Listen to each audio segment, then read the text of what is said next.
The flames danced like spirits in the dark, casting flickers of orange across the hollow eyes of the old man. His hand trembled as he held the pipe near his lips, not from age, but from guilt. Somewhere, far from the comfort of the fire, a young girl sat in silence, knees to chest, listening to the faint echoes of horses, footsteps, and her own heart breaking. The storm had passed, but the mud clung to everything, to boots, to wheels, to names. And in this forgotten corner of the desert, names were everything, especially when no one ever remembered hers. She's not much to look at, the voice had said earlier that morning, gravelly and indifferent, like someone trading cattle. But she can cook, and she's quiet, won't give you trouble. She knows better. There was a pause, a heavy silence, and then the sound of a match being struck, the smell of smoke, and a man's voice, deeper and unfamiliar. What's the price? That was all it took. No blessing, no goodbyes, just a nod from the father and a handful of leather reins exchanged between two strangers. And suddenly, she wasn't a daughter anymore. She was a trade. The wagon creaked as it rolled away, leaving behind the only home she'd ever known. Not that it ever felt like one. No one cried. No one waved. Even the chickens didn't bother to run from her anymore. She sat between barrels of grain and furs, her thin fingers gripping the edge of the bench as dust swallowed the town behind her. Her dress, though white, was stained from days of wear. The lace around her collar itched her neck, and her long dark hair was tied too tight. But it didn't matter. Not to anyone. She had learned long ago that mirrors were just reminders. And silence was safer than questions. Beside her, the man said nothing. He hadn't since they left. He rode a black horse with a feather tied to the saddle horn. His face was stoic, unreadable, hair long, skin sun-kissed and proud. His presence was sharp, like a blade unsheathed but resting. He hadn't even looked at her. Not once. The sun began to dip behind the jagged cliffs, bathing the desert in golden shadow. Somewhere in the distance, coyotes howled. She shivered, though it wasn't cold. Finally, after hours of silence, the man spoke. "You afraid?" His voice was low, calm, like the earth itself had spoken. She swallowed, unsure if he was speaking to her. She glanced sideways, caught the profile of his sharp jaw, his braided hair swinging with the wind. He didn't look at her. She nodded. "Good," he said. "Fear means you're alive." Then silence again. She didn't know what to make of it. Was it a warning? A threat? Or something else? The sky turned violet. Stars blinked awake, one by one. They reached a clearing, and without a word, the man dismounted and began to set up camp. She remained frozen on the bench until he looked over and gestured with a nod. Firewood. There. She followed his hand, a small pile of branches nearby. She moved quickly, not wanting to anger him. But as she bent down, her foot caught a root. She stumbled, hit the ground, and the twigs flew from her arms. She waited for the insult, for the laugh, for the disappointment she knew too well. But it never came. Instead, the man walked over, crouched beside her, and without saying a word, helped gather the scattered sticks. Their hands brushed once, and she flinched. Not because of fear, but because of the warmth. He paused. Then, gently, he said, "You are not broken." She looked up, confused. "Only tired," he added, standing and walking back to the fire. And for the first time in her life, she wasn't sure which one was worse. She didn't sleep that night, not because of fear, but because it was the first time in years que ninguém grito como ela antes de dormir.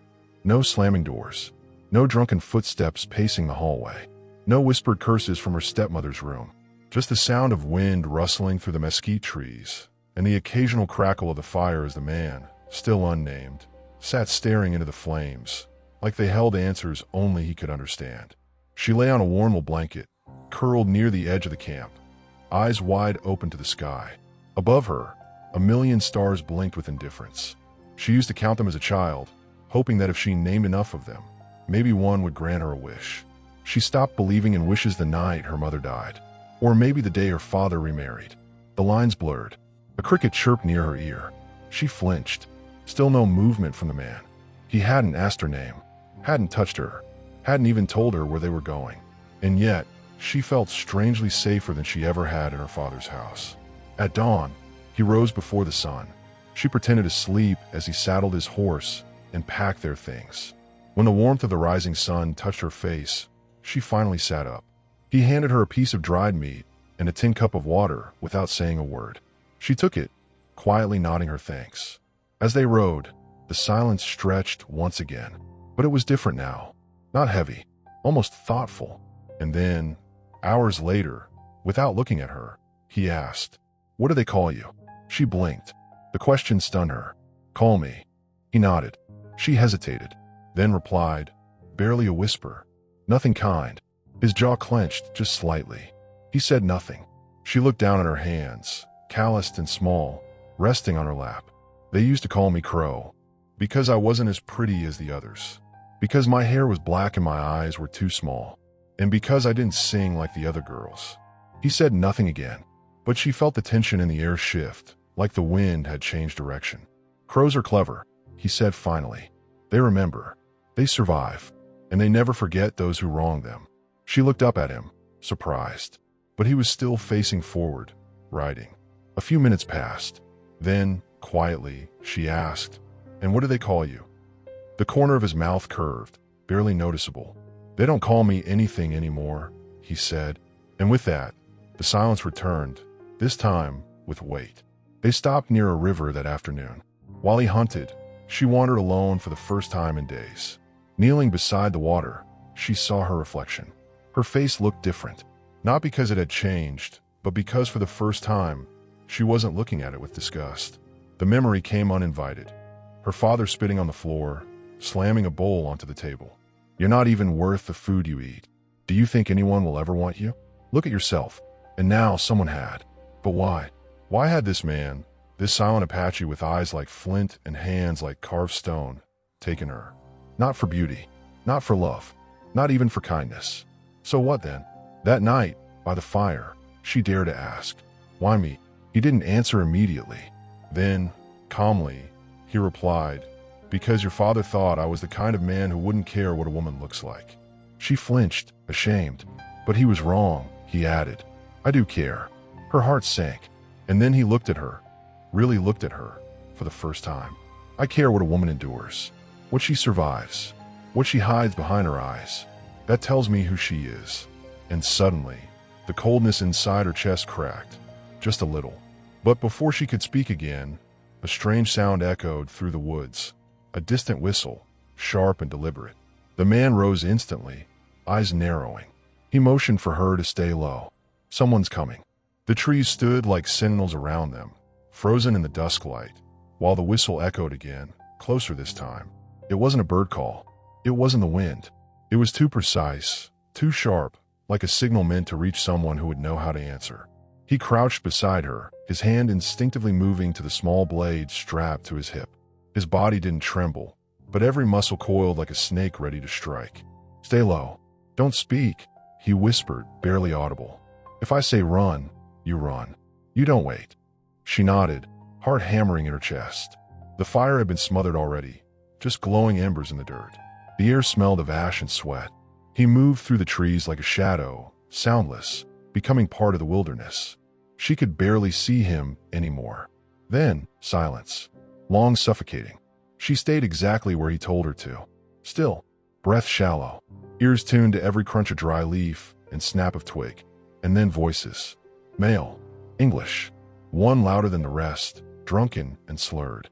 "I swear, Amos said he saw him heading this way. Man's got himself a real bargain. Traded 2 horses for a half-dead crow." "Huh." The laughter rang out like gunfire. Her breath caught. "Crow." The name slapped her across the face like it always had, and now it was crawling out of someone else's mouth. She recognized that voice. Jed, one of her father's friends. A man who once cornered her near the barn and told her no one would ever marry a girl who flinched like a rat. She hadn't seen him since the night he knocked over a lantern and burned half the tool shed. "You think he's doing something with her already?" said another voice. "Or did he just need a cook?" More laughter, more bile rising in her throat. She gripped the earth beneath her, nails digging into the cold soil. Suddenly, a thud, then another, then silence again.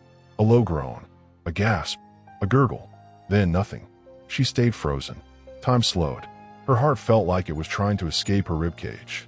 Then, a figure emerged from the dark. It was him, The Apache. His blade was wet, his breath steady. He didn't speak, just looked at her, then tossed something into the bushes behind him. It made a dull, heavy sound, like a body landing. "Are they dead?" she asked, voice trembling.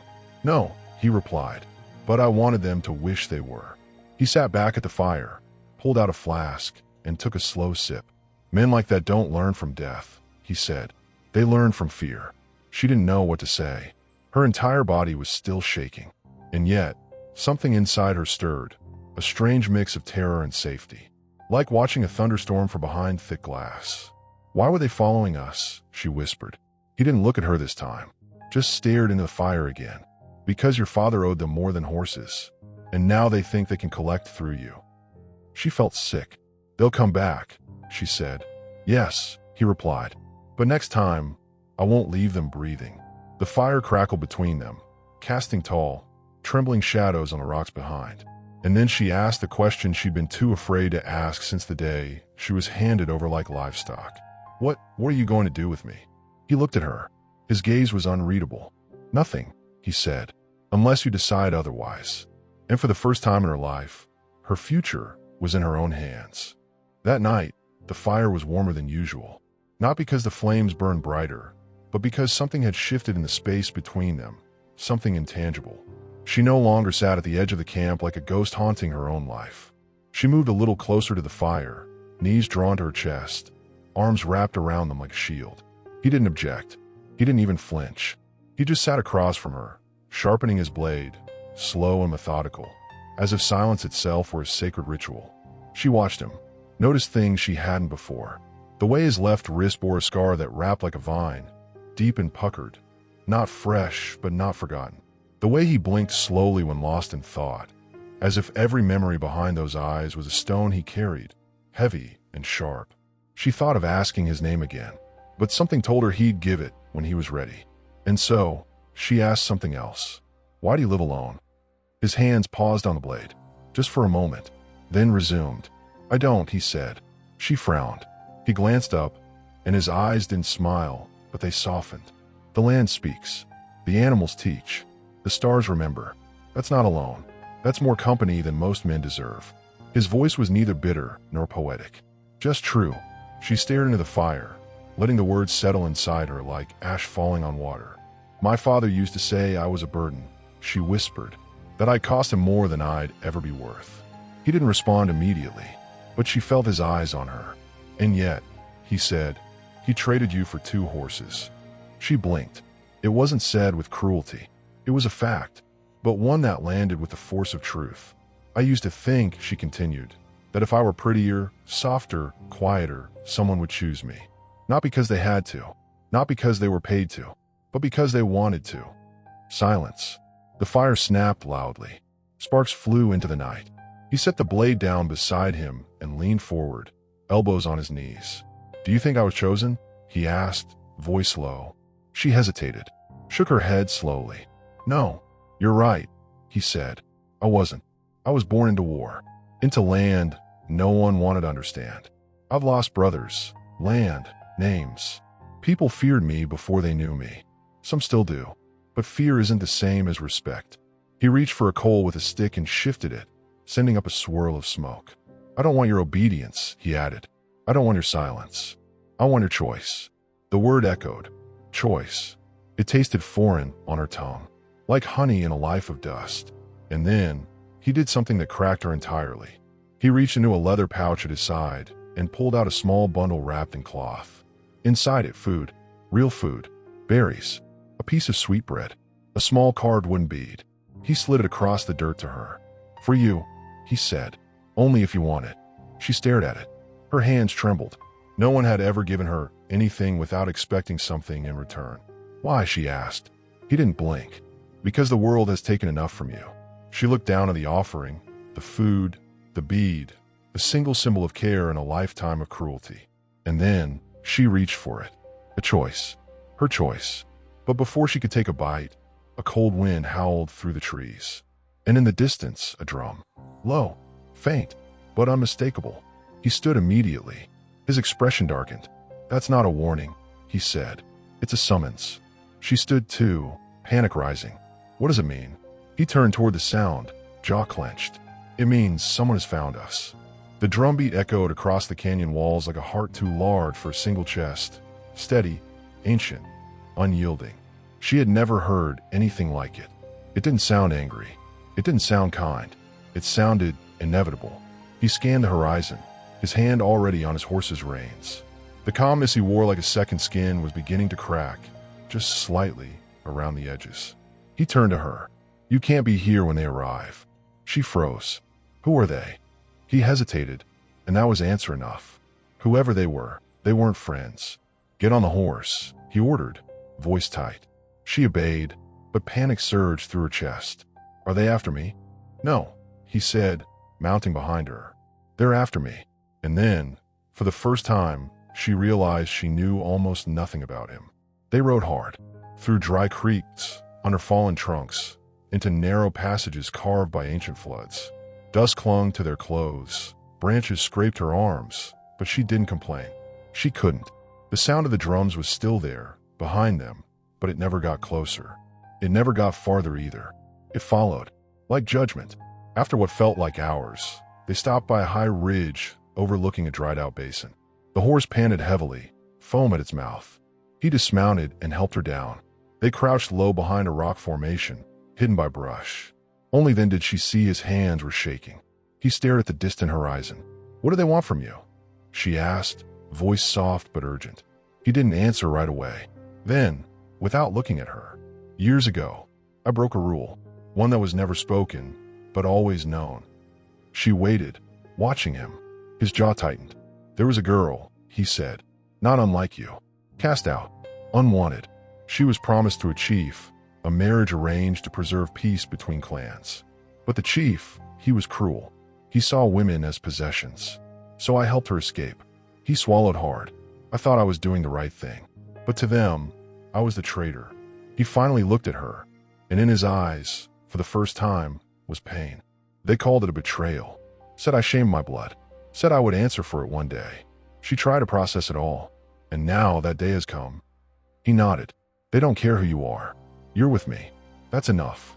She wrapped her arms around herself. Then let me go. His eyes narrowed. What, if I'm what's putting you in danger? No, he cut in sharp. That's not how this ends. But you don't even know me, she said, frustrated. You don't owe me anything. He stepped forward, voice low. I don't have to know your past to see what it did to you. I see it in the way you flinch at kindness, in the way you apologize for breathing. I don't need your history to understand your wounds. She blinked, tears stinging her eyes. You shouldn't waste your life protecting someone like me. I'm not wasting it, he said. I'm choosing it. A beat of silence passed between them. Then, a new sound. Hoofbeats. Multiple. Close. They both turned to the ridge. Figures appeared in the distance. 5 riders. Tall. Painted faces. Feathers braided with bone. They didn't speak. They didn't raise weapons. They just sat there, staring, waiting. I need to go down there, he said, voice suddenly distant. Alone? No, she grabbed his arm. They'll kill you. Maybe, he said. But if I don't face them, they'll keep chasing. They won't stop. He pulled away gently. Wait for me here. If I don't return. She shook her head fiercely. Don't say that. He paused. Then, unexpectedly, he reached into the folds of his belt and handed her something. A small blade, carved with markings she couldn't read. For protection, he said. She clutched it to her chest. And then, he turned and walked into the valley. Each step he took away from her felt like a thread snapping from her ribs. The riders didn't move. Not until he was nearly upon them. Then, and only then, did they begin to descend toward him. No words, just 5 shadows meeting a 6th. And somewhere deep inside her, something ancient stirred. She would not wait quietly. Not again. Not this time. The valley below held its breath. 6 men stood in a wide circle of dust and shadow. The riders, faces painted with coal and ochre, muscles tense beneath leather and feathers, stared down the one who had walked into their storm without armor. She crouched at the ridge, fingers wide around the blade he gave her, heart pounding so violently it drowned out the wind. The sun had dipped low, throwing long shadows that made giants out of men. Everything looked far away, and yet too close. He stood tall in the center, silent, No one spoke. And then, a single voice broke the stillness. You return after all these years, and bring her. It came from a man on the black and red stallion. He was older, face carved by time and bitterness, but his voice was steel wrapped in tradition. She is not your concern, the Apache said. The others shifted in their saddles. She's with you, another snarled. That makes her our concern. She was given to me, he said, voice even, but not by choice, not by honor. Her father sold her for silence. Laughter rang out, bitter, sharp. Sounds like the kind of man you would have been, said the rider with a bone necklace. Once. The Apache's jaw clenched. He didn't flinch. Why are you here? He asked, ignoring the insult. The leader stepped forward. His stallion snorted, sensing tension. To collect what is owed. I owe nothing, he said. I walked away with clean hands. The older man's eyes narrowed. You ran. There is a difference. She wanted freedom, the Apache said, and I gave it to her. And in doing so, you shamed your people. You broke the bond between blood and oath. Silence again. Then, the older man's gaze lifted toward the ridge, straight toward her.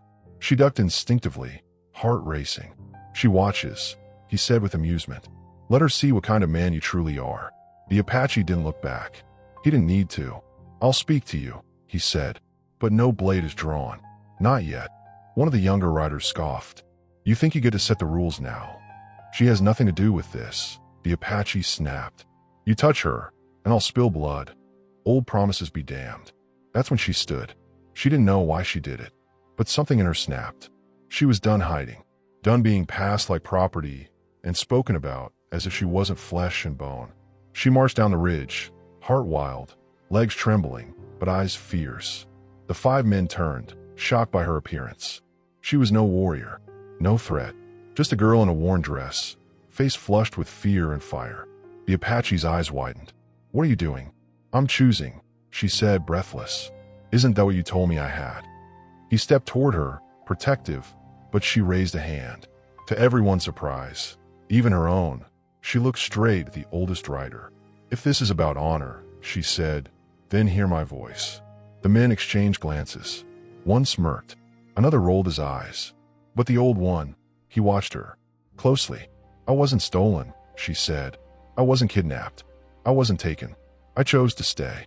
And if you punish him for what he did to protect someone like me, then your honor is worth nothing. No one spoke.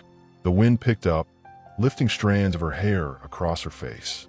Then, the old man dismounted slowly. He approached her. He was tall, towering, smelled of ash and sage. When he was just a breath away, he leaned in and whispered, You speak with fire, but fire burns even the innocent. Then he turned to the Apache. She is not one of us. She cannot shield you.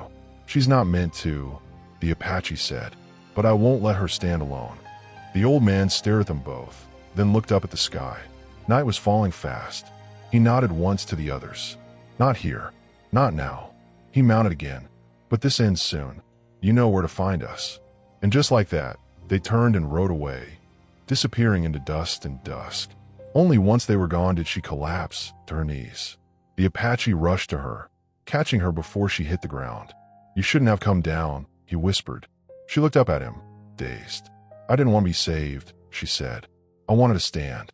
And for the first time, he smiled. Just slightly, but it was real.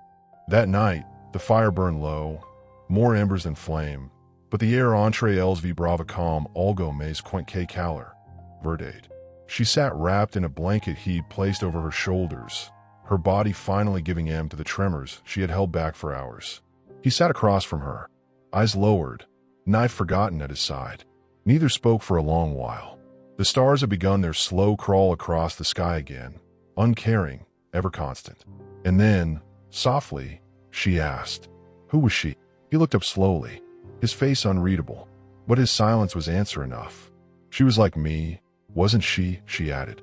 He nodded once. Worse, he said. She was promised to a man who thought ownership was love. Her father arranged it to climb the ladder between clans. She was 15. Her breath caught. Her name was Anoli, he continued. It means black fox. She was sharp, too smart for her own safety, and she never bowed her head. He stared into the fire like it contained the memory itself. She used to say, If they won't listen when I speak softly, I'll make them listen when I scream. His lips curled, just slightly, but it wasn't joy. It was ache. I tried to help her escape before the wedding.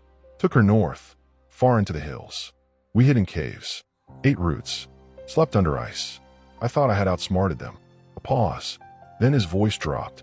But I underestimated what pride can do to men who feel humiliated. She didn't ask. She didn't have to. He looked up at her again. They found us on the 7th night. Dragged her back. Made her marry him anyway. 2 weeks later, she was found at the bottom of the ravine. The words dropped like stones into still water. She jumped. She was pushed, he said, without hesitation. But they said it was her shame. Her cowardice. They needed the story to end a certain way, to keep their names clean. A log in the fire cracked, spitting a flame. And you. I was cast out, branded a traitor, a man who put a woman above tradition. He unwrapped his left wrist and showed her the scar. Not just one, but 3 long, parallel lines, burned into the skin. This, he said, is what they give to men who forget their place. She reached forward slowly, almost afraid to touch it, but she did. Her fingers brushed the scar, feather-light, and he didn't flinch. You never forgot her, did you? She whispered. No, he said, and I never forgave myself. She leaned back, eyes burning. The silence returned, but it wasn't empty. It was full of things neither of them had said before, of pain shared by 2 people who never thought they'd be seen. She sounds like someone I would have loved, she said. She was, he replied, like you. She looked down, hands twisting in her lap. I'm not strong like her, she said. He tilted his head. You walked into a valley of men who wanted your blood and stood between them and a man you barely know. If that's not strength, I don't know what is. For a moment, her lips parted, but no words came out. The fire dimmed. He stood and extended his hand. Come. Where? To the water. She hesitated, then took his hand. They walked together through the night to the edge of a quiet stream, the moonlight painting silver over the ripples. He reached down, cupped water in his hands, and offered it to her. She drank. Then he dipped his hands again and brought it to her face, washing the dirt from her cheeks with a gentleness that contradicted everything she had believed about men. You've been marked by their cruelty, he said softly. Let this wash it away, even if just for tonight. She closed her eyes, and for the first time since childhood, she felt clean. But when she opened them, his gaze was fixed beyond her, across the water. What is it? She whispered. His voice dropped to a whisper. They're watching us. She turned slowly, breath held in her throat, following his gaze across the stream. At Primero, nada, a quiet stretch of moonlit water. Trees motionless in the still night. Just the distant hoot of an owl and the constant hum of crickets in the brush. But then, movement. Small, precise. The slight rustling of leaves that didn't match the wind. A glint of something metallic in the shadows. The unmistakable presence of someone trying not to be seen.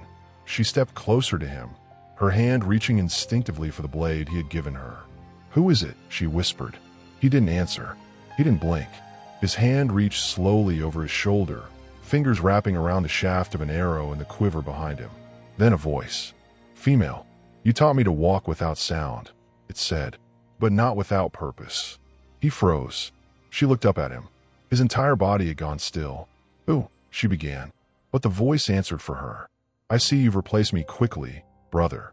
From the brush stepped a woman, tall, dressed in leather and feathers. Her long dark braid coiled over one shoulder like a whip. Her face was paintless, bare, proud, but her eyes, they were the same color as his. Storm gray, unforgiving. Your sister, the girl whispered. He gave a single nod. Talisa, he said, daughter of Windhorse. Talisa stepped fully into the moonlight, arms folded. I see you still favor the lost ones, she said coldly. Strays and crows. Just like before. The words stung, more than the girl expected. I'm not here to fight, he said carefully. No, Talisa replied. You never fight. You run. You hide. You betray. Her voice rose with each word. She took a step forward. The tension between them cracked, like lightning behind storm clouds. You vanished after Inoli died, she spat. You let us believe you were the one who fell. You let Mother bury an empty cloth. I wasn't ready, he said, to come back, to face what I left behind. No, she snapped. You weren't ready to face yourself. The girl looked between them, heart pounding. Talisa's gaze fell on her now, sharp as flint. "And what about you?" she asked. "Do you even know who you're standing beside? Or did he just feed you one of his heroic ghost stories?" The girl straightened. "I know what he's done, and what he's sacrificed." Talisa laughed. "You know what he told you." She reached into her satchel and pulled out something wrapped in red cloth. With a flick, she revealed it, a medallion. Copper, etched with tribal markings. "This was Enoli's," she said. "It was found near her body." "You think she jumped?" Her eyes snapped to him. "You still think that?" The blood drained from his face. "What are you saying?" he whispered. "I'm saying you were played," Talisa said. "She didn't fall. She was hunted. The man she was promised to send others. She fought back, but they made it look like suicide. Convenient for everyone." His knees nearly buckled. "No," he whispered. "No, I saw her." "You saw what they wanted you to," Talisa said bitterly. "You were blinded by guilt. That's why you ran." He stepped back, breathing uneven. "She fought to live," he murmured. "And now," Talisa continued, her voice softer but razor sharp, "you're doing it again. Playing savior. But this girl, she's going to end up just like Enoli if you don't stop running and start choosing a side." The girl stepped forward. "I am choosing," she said. "And I choose him." Talisa raised an eyebrow. "And what will you do when they come for you both?" The girl looked toward him, and for the first time, he looked truly broken. Truth shattered all around him like glass. "I'll fight," she said. "Not because I think I'll win, but because I'm done being the one who's thrown away." Silence. Then, Talisa smirked. "Maybe you're worth saving after all." She turned to her brother. "You want to face the council again? You'll need more than bravery. You'll need proof. Real proof. Of what happened to Enoli. And you'll need to speak her name before them." "I will," he said, voice steadying. "I swear it."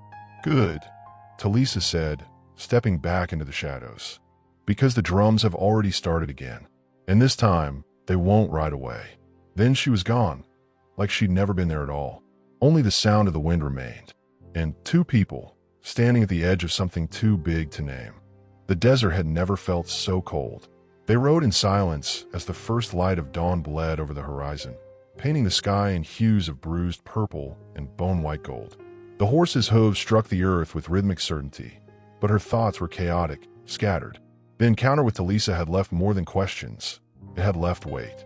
The kind that pressed down on your chest, even when the sun was rising. He hadn't spoken since she vanished into the trees. Not a word. And yet she could feel the shift in him, like a rope pulled taut inside his chest. A man walking willingly toward the fire that once burned him alive. "Where are we going?" she finally asked. He kept his eyes forward, voice low. "To a place they don't speak of. A place where no one sings." She frowned. "Why not?" "Because once you hear the truth there, you never come back the same." The horse slowed as they approached a canyon. Narrow, sharp, like the mouth of a jagged beast.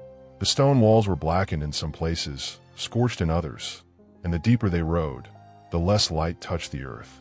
She shivered. "This is where they found her body," he said finally, "near the cliff's edge." They dismounted in silence. The wind screamed through the narrow pass, picking up sand and flinging it in spirals. He led the way, his boots crunching over broken rock and old ash. The air smelled faintly as something burned. Not firewood, but history. They climbed higher, until they reached the edge. It was there, a narrow ledge overlooking a ravine that stretched so deep it looked like the world had cracked open. A thin rope hung down one side, old and frayed. Nearby, remnants of cloth flapped against the stone, red, faded, tattered. "She was found right here," he said, pointing to a patch of scorched dirt. "The elders said she jumped." But Talisa's words, they shift everything. She knelt beside the cloth, fingers brushing against it. "There's something here," she whispered. He turned. "What?" "Buried," she said, already clawing at the earth with her hands. It was packed tight, like it hadn't been touched in years. But after a few minutes of digging, her fingers struck something solid. Wood. She looked up at him. He dropped to his knees beside her, helping dig faster. They unearthed a small box, carved from cedar, sealed with pitch. He hesitated, then opened it. Inside, wrapped in a strip of rabbit hide, were several objects: a comb carved from bone, a piece of blue fabric with embroidered initials, and, at the very bottom, a letter folded and sealed with wax. He broke it open. The paper was brittle. The ink faded, but legible. He read aloud. To the one who finds this, I did not jump. I was chased. I was cornered. I write this in case my words never reach another soul. If I die, let it be known I fought. With my teeth, my hands, my voice. They will say it was shame, but it was vengeance.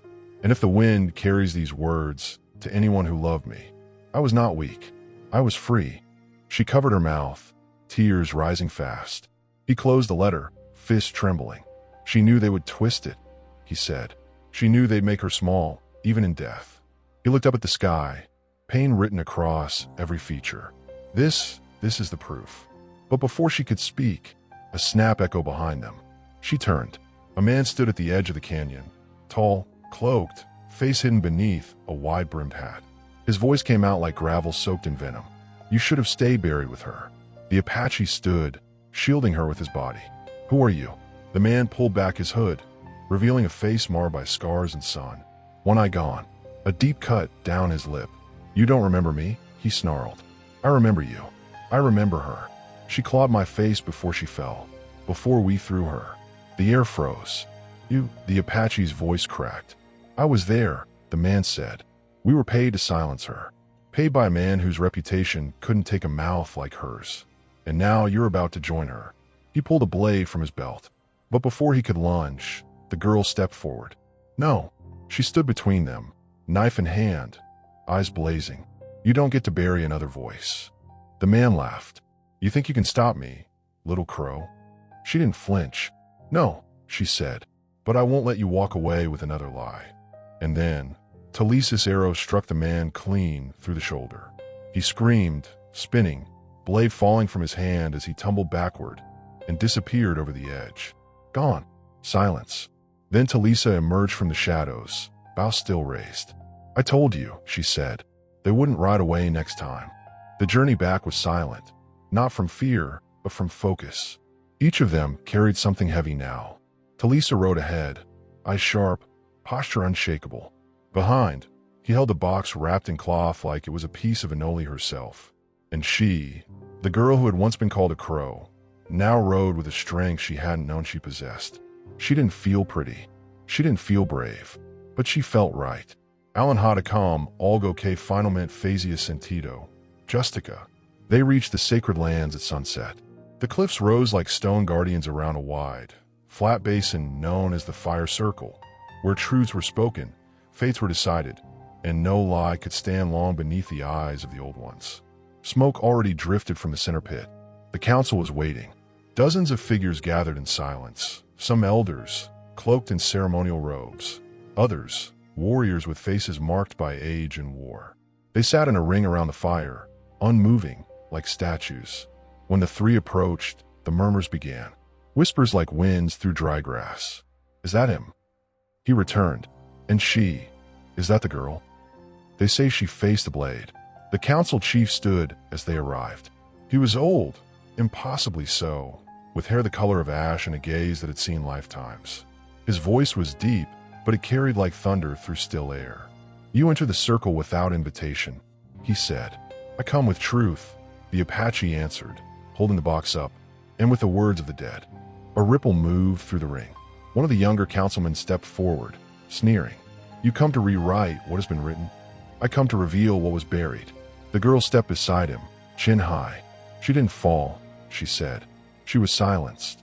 And who are you to speak? The councilman barked. Talisa moved then, fast and fierce. She is witness, she said, and that is more than most of you can claim. Gasps followed, but no one interrupted her. The chief raised a hand. Silence returned. Show us, he said. The Apache knelt and opened the box. He removed the items one by one, placing the bone comb, the embroidered cloth, the letter, all at the center of the fire ring. He unrolled the final page and handed it to the chief. The old man read it slowly.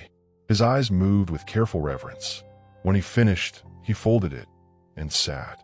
You bring the voice of the silenced, he said, and a blade that drips with truth. Another elder stood now, a woman. Her voice was low and cracked like old bark. I remember Enoli, she said. She was no coward. She danced like fire.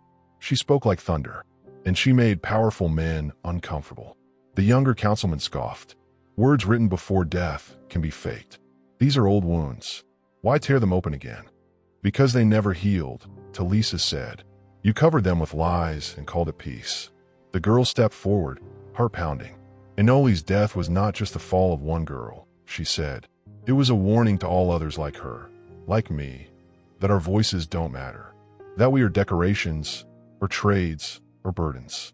But not today, not anymore. The fire crackled. Her voice rose. She said in her letter, if the wind carries these words to anyone who loved me, I was not weak. I carry them now. And I say, neither am I. The chief looked long at her, then to the Apache. You risked exile to protect the truth. You carry scars because of our blindness. And yet, you return not with vengeance, but with evidence. The council fell into a deep, eerie silence. Finally, the old man spoke once more. We will deliberate before the moon is high. Until then, you will remain within the circle. They nodded. As the elders gathered around the flame to speak, the three of them sat in silence. The Apache stared into the fire. Talisa sharpened her blade. The girl watched the stars climb higher above them, and wondered if the same stars once looked down at Enoli, whispering that one day, someone would return for her. And then, the shouting began. Not from the council, from the edge of the camp. A rider galloped in, clothes torn, blood dripping from his shoulder. They're coming, he screamed. Men from the east, armed, on horses, with rifles. The circle exploded into panic. The girl stood. Who are they? She asked. The rider gasped, barely able to stay upright. They said, they're coming to take the girl back. And in the flames, something cracked. Not wood, but peace. The night broke like glass. The messenger collapsed at the foot of the fire pit, blood pooling beneath him, soaking into the sacred earth like a stain on truth itself. The elders rushed to him, but his eyes were already glazing, his breath shallow and sharp. They're coming, he wheezed, with fire and names. The Apache moved fast. He pulled the girl close, hands tied around her arms, eyes scanning the horizon. Talisa drew her blade. How many? She asked. The dying man barely whispered. A dozen, maybe more. The chief stood, robes billowing with urgency. They crossed sacred land. This is an act of war. No, the younger councilman shouted. This is what happens when outsiders are brought into our circle. His voice echoed, and then all eyes turned to her. The girl, still standing, still breathing, not trembling, not flinching. I didn't bring them, she said, voice steady. But I'll face them. Are you mad? Talisa hissed. They'll kill you on sight.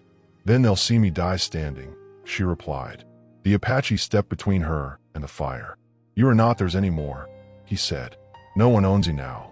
She looked at him, and for the first time, saw the fear he tried so hard to hide. Not fear for himself, but for her. I've been owned all my life, she said softly. By my father, by shame, by silence. If I don't fight for my name now, it'll never be mine. The council murmured. Some nodded. Others shook their heads. Talisa stepped forward, her eyes narrowed in defiance. Then we fight with her. A silence fell over the circle like a curtain. The chief raised his staff.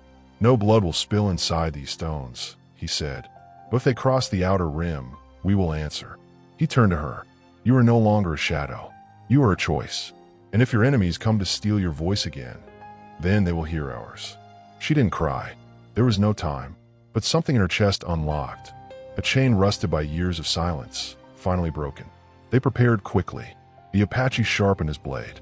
Talisa laid traps in the brush. The elders chanted near the fire, sending smoke signals to nearby clans. And she, the girl once called Crow, stood in the center, holding the blade he had given her, the one marked with his people's symbols. It felt lighter now, or maybe she had grown stronger. The moon climbed higher. Then, the sound came. Hoofs, boots, laughter, men, white men, traitors, drunks, hired guns. Some wore her father's colors.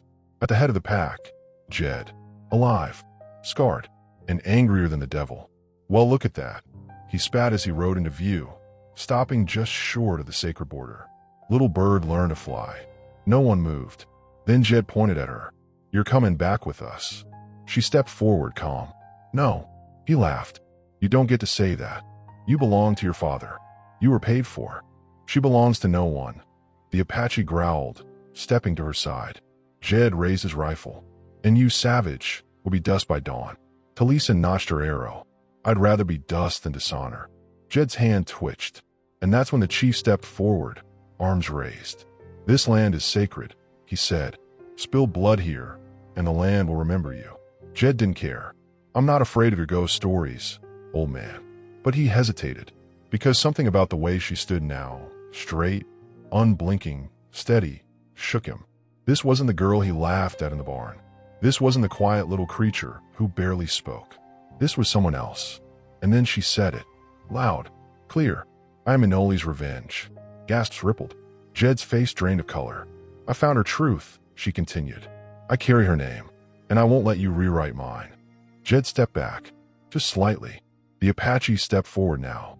You leave this land, he said, or you leave this life. The gunslingers behind Jed looked uneasy. And then, Jed pulled the trigger, but it misfired.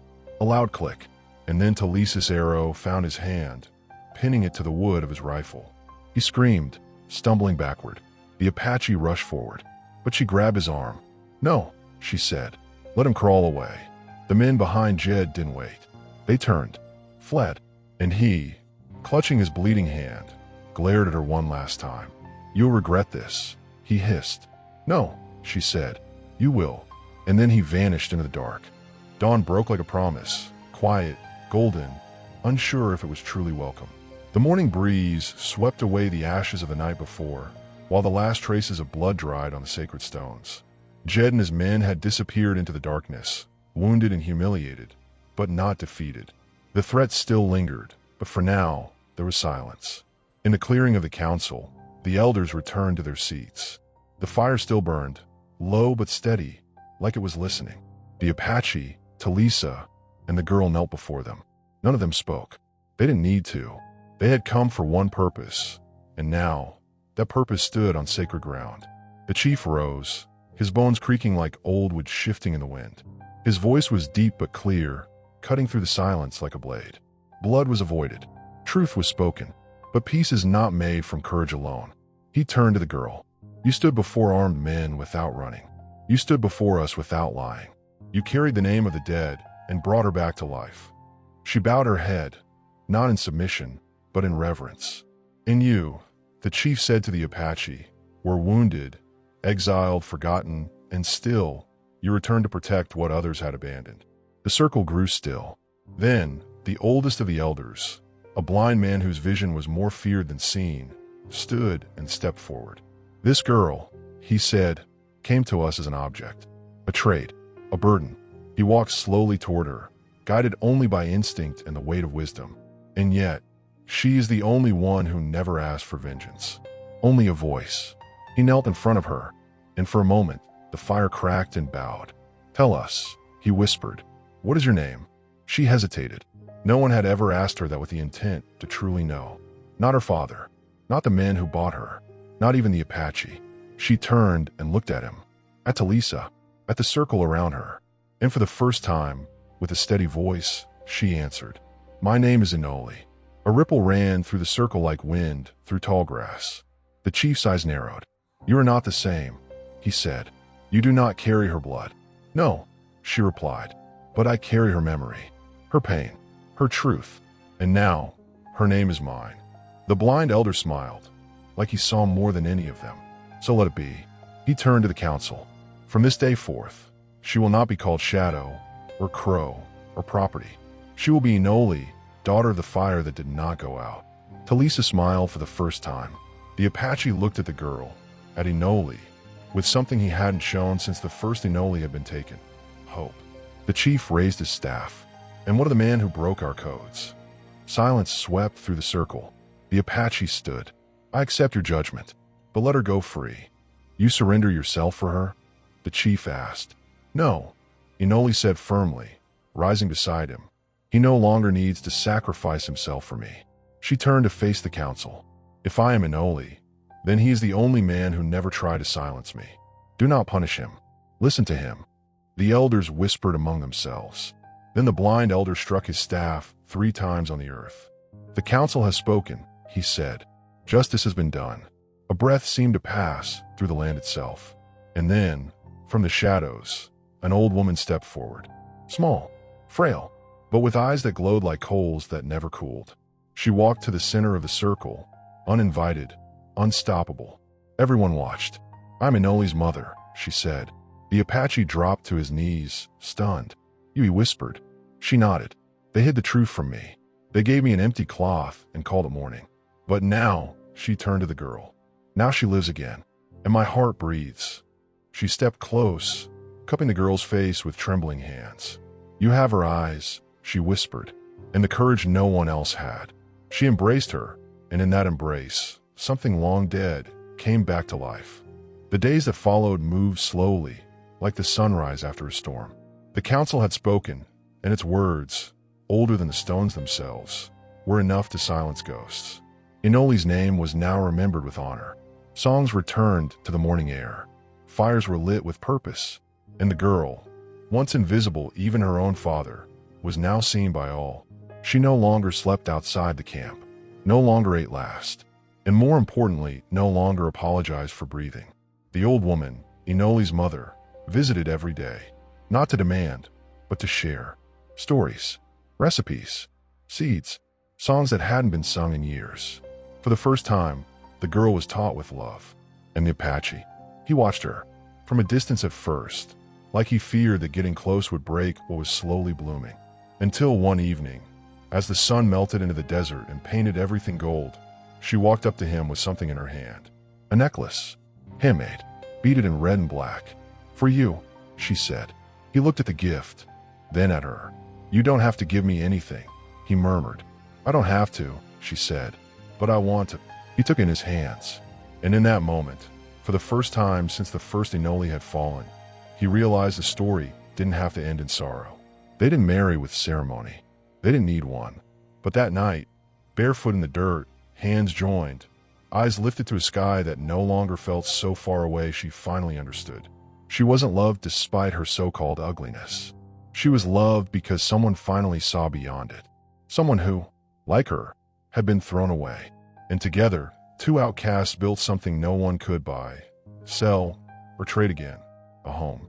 Years later, they say a woman with dark eyes and a long braid still walks the field where truth was once buried and then dug back up.